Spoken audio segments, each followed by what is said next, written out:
வெற்றி என்ற சிறுவன் தினமும் பள்ளிக்கு போகும்போது ஒரே ஒரு சத்தம் அவன் காதில் அடிக்கடி விழும். ஒரு போக்குவரத்து காவலர் ஜோசப் விஜய் சிக்னல் அருகில் நின்று அதே விசிலை ஊதிக்கொண்டே இருப்பார். பெரும்பாலானவர்களுக்கு அது ஒரு சாதாரண சத்தம். ஆனா வெற்றிக்கு அந்த விசில் அது வேற மாதிரி கேட்டது. இந்த ஒரு சத்தத்துக்கு எப்படி இவ்வளவு பேர் நிற்கிறாங்க?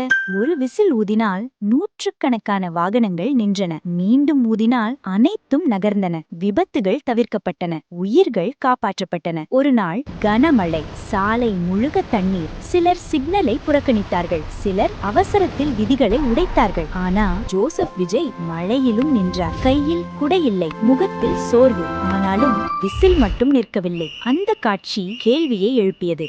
யாரும் கவனிக்கலனாலும் இவர் ஏன் நின்றிருக்கார்? அந்த நாளிலிருந்து வெற்றி ஒரு விஷயம் புரிஞ்சுக்கிட்டான். ஒழுக்கம் என்பது பெரிய விஷயம் செய்யறது இல்ல, சின்ன விஷயத்த சரியா செய்யறதுதான். அடுத்த நாள் முதல் வீட்டில் நேரத்துக்கு வேலை, பள்ளியில் விதிகளை மதிப்பு, விளையாட்டில் கூட நேர்மை.